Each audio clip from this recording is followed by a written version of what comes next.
A witch that is practicing dark magic might not necessarily be bad. She might just be doing protection spells. That's all I do. If I go into the dark, that's all I do. I sit in the dark. It's the middle of the day and I will be in the dark because I have to have that to rest. So we can't always judge a book by its cover. This one's light and bright and friendly. But I have some very dark looking books that go in a totally different place. And that does not mean that they are evil or bad. It really depends on how you use it. Are you using it for good? Or are you using it for darkness? Are you using it to help yourself and others? Or are you using it to hurt people? We don't ever do anything to hurt people here. This one looks really good to me. Wellness spells and rituals to find balance in an uncertain world. So there's a reason why I'm the wellness witch. I believe in this stuff. This is a witchy wellness guide for self-care, grounding, and inspiration.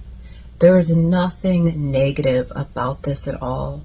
This is all positive. This is all for mental health, mental well-being, and living a more abundant life. So anybody who tells you witchcraft is bad, it depends on who you're talking to. So this book, one of the first things it talks about is grounding.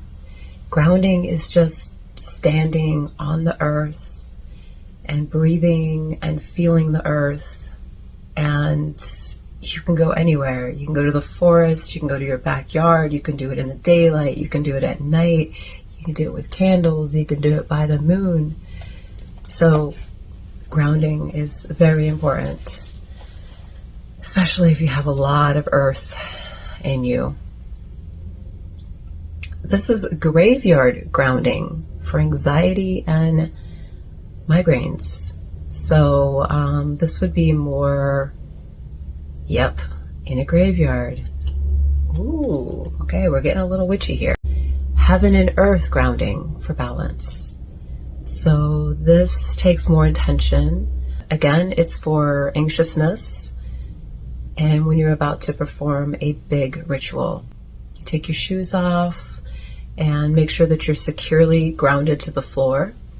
Turn your attention to the earth beneath your feet and bring awareness to your pelvis area, root chakra. Red tube of light is pure earth energy. It's grounding. And then you are going to visualize a tube of divine white light coming down from the heavens. This is powerful stuff. I shaved all my hair and kind of went down the monk Buddhist route to be able to have more of a connection to the heavens. Having that connection with the heavens allows me to be more grounded here. Like it says right in this book, heaven and earth. So you have to have a connection with both. Heaven is like the 5D. That's your spiritual side. That's where your dreams come from. And then ground is being in this 3D world and taking the action steps, being a grounded, balanced human. Like you're balanced by being in touch with both. These are little oils and you can use any oil you want. This one smells so delicious. I would like to do something more with these. This one is for the solar plexus. So I actually bought all 7 of the chakras. Each one, this is the one I just had. One for intuition, for love. This is the heart chakra. Expression, this is the throat chakra. Creativity, sacral chakra. Bliss. It's saying this is the crown, but, oh, okay. This one was the third eye, and this one's for grounding. This is your root chakra. So these oils you can sit with and meditate with. So I will probably be doing a series where we chant and say something while you smell the oil. But I just wanted to show them really quick. I paid $10 each for these, but I mean, that's fine. $10, you can use it over and over and over again. I mean, you can use this for the next 10 years if you want. These are just awesome. So the actual card here, where they located, you can see it's the same. Maybe you know about chakras, maybe you don't. But each one of these oils can go with one of these cards. So it's a really simple way of starting a practice. I mean, yeah, I spent $70 on the oils, and I got these at Barnes & Noble for $8.99. So $10 is not a bad price. And each one of these cards we could go through and we could do a chant. There's like 7 cards for each one. So this can be a really powerful way of healing. So for me, instead of having a cigarette, I would sit and I would breathe and I would figure out, which do I want to work on? I want to work on my solar plexus. It hurts a lot. The smoking is like destroying my solar plexus. So I'm not really sure where it is, because right now I just want to share this with you, but we will go deeper into it. That's why you're here watching, and hopefully you like some of the tips that I'm sharing, and you will follow me and we can learn more together. A brand new set. This is the Empath's Oracle. So if you feel like you are somebody who is an empath and you're highly sensitive to other people's energies, then you probably want to look up stuff about empaths. It means like your heart goes out to that person and you have like a lot of compassion and love for them, but it can hurt you because you can take on their energies.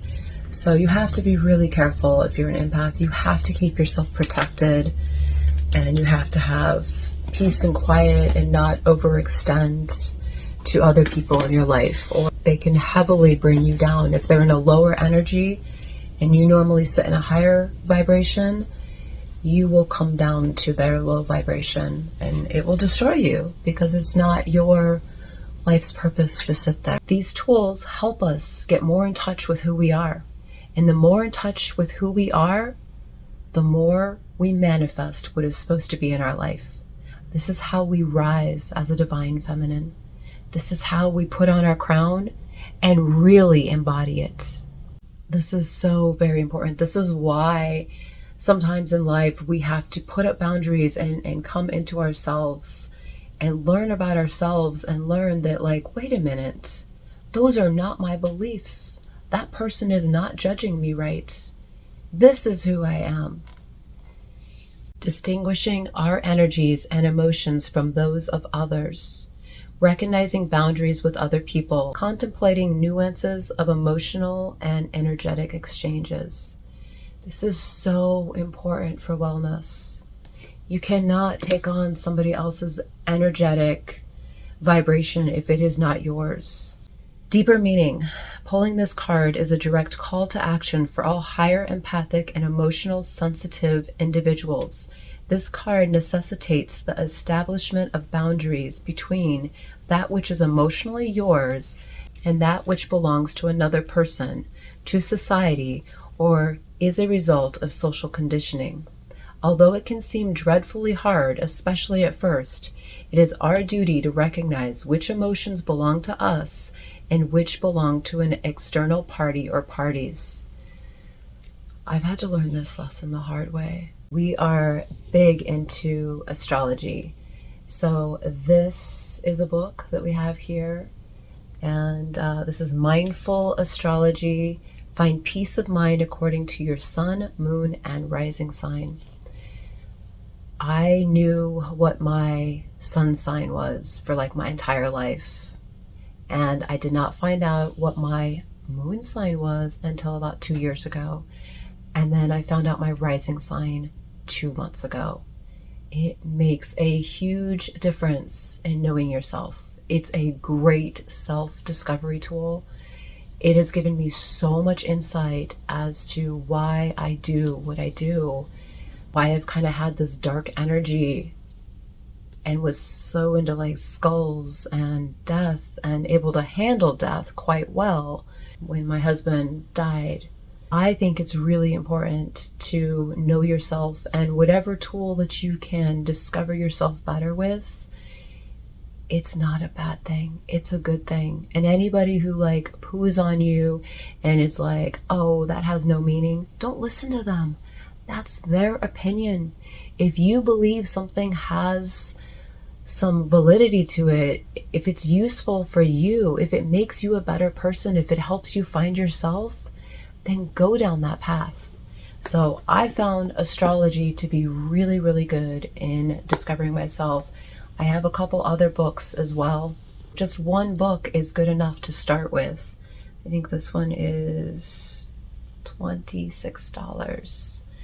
I just thought it was beautiful. I liked the colors. You can go online and use like an app if you know when you were born, your time you were born, the day is like your sun sign.